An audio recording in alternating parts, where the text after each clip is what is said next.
Hello mga kabes! Welcome back to my YouTube channel. This is Antoinette G, your home cooking chef.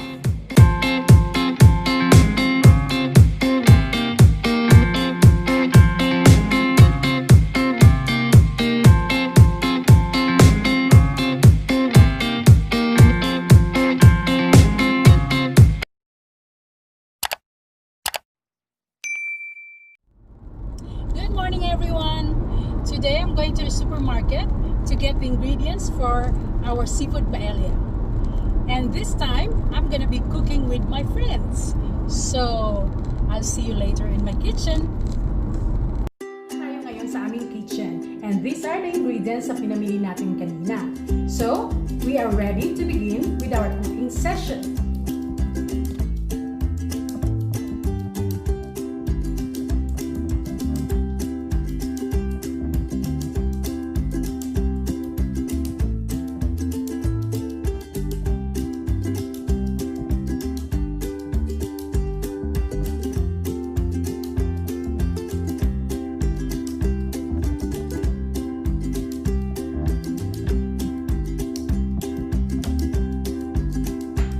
So to start with, lagay na natin ang ating cooking oil sa pan.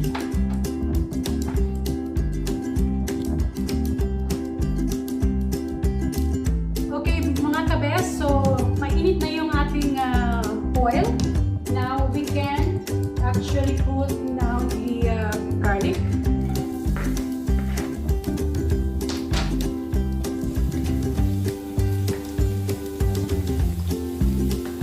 Antayin lang natin siya medyo maluto ng konti. And then, sunod natin ang ating pork belly. Usually mga kabes, ang paella is more on seafood lang. So, ito yung experiment ko na gusto ko siyang i-mix with the pork belly. So, here it is.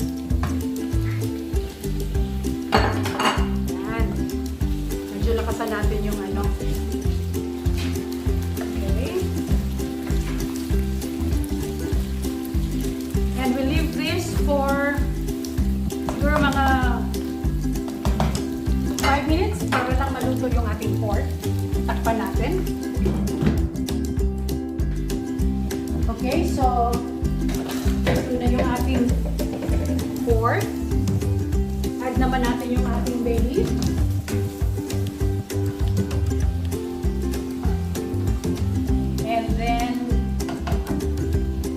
Gagamit din tayo ng thyme para mas masarap siya. Nag-a-add kasi ito ng flavor sa ating paella.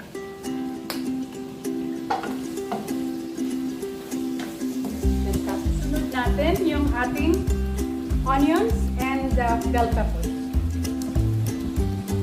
Yan. Ang ganda ng kulay, no? Yummy!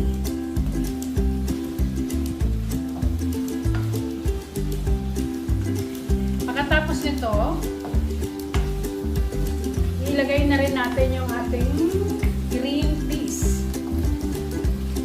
Pwede yung fresh, pwede naman din yung frozen. Your choice. Pero ako mas gusto ko kasi yung frozen.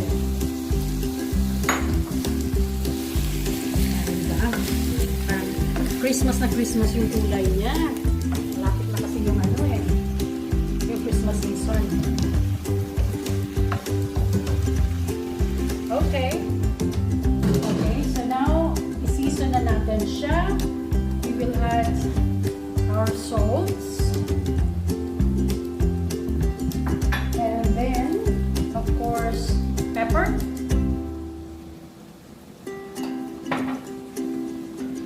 Gumagamit din ako guys ng smoked paprika. This is a Spanish, they call it Spanish smoked paprika. Masarap ito sa masyadong strong ang ano niya, ang what do you call this? Taste niya pagdating sa ano sa ating dish. So, kailangan konti lang ang ilalagay nyo. And then, ang pinaka-importante na ingredients na nilalagay ko is saffron. Dapat may saffron talaga pag nagluto ng paella. It helps actually yung dish mo para magkaroon ng magandang color and flavor.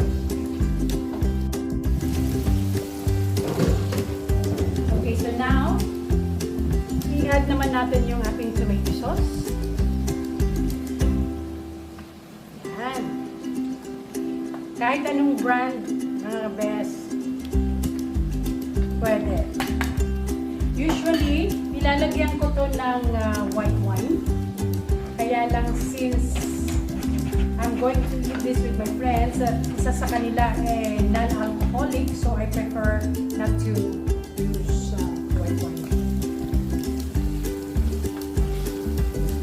You can actually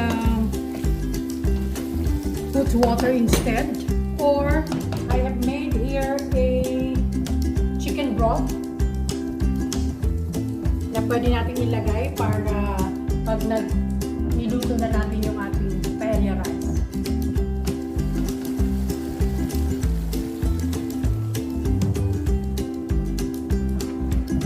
Okay, now so we're ready to put the rice. Usually, ang ginagamit dito is paella rice. But I also discovered na pwede rin pala ang risotto rice. So, this is what I use.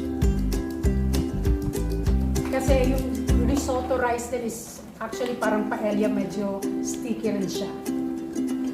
So, now, we will put the rice now.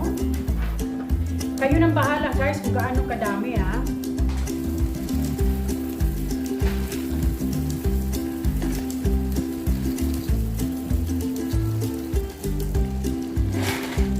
I think that's enough for 5 people. And then I will add our chicken broth na ginawa ko kanina.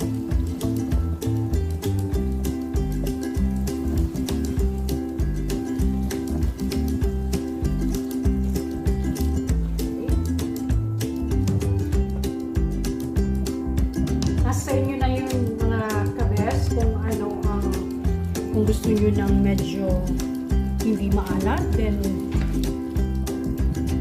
you can add more water if you want.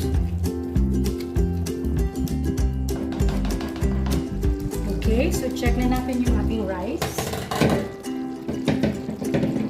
Kung luto na siya. I think it's almost cooked. So, pwede na natin i-add yung ating remaining ingredients, which we put first this pimiento,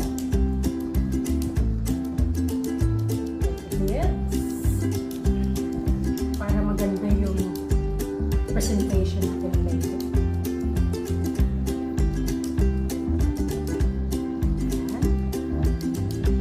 And we will also actually add now the prawns or hipon. Medyo marami ang hipon natin. It's okay.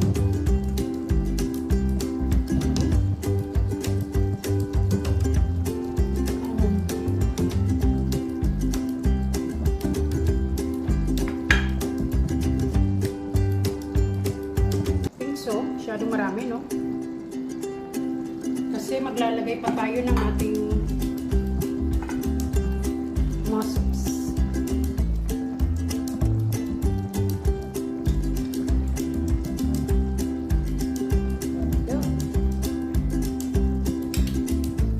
Super! Punong-puno ng seafoods. Yum!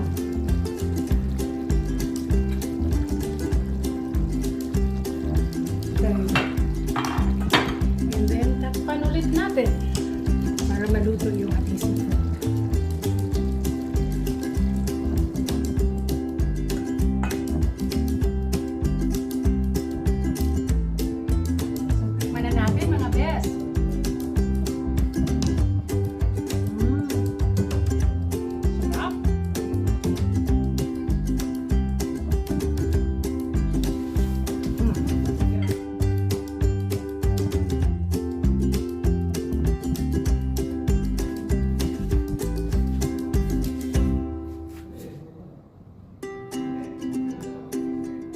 Thank you for watching, guys. If you like this video, please like and subscribe below.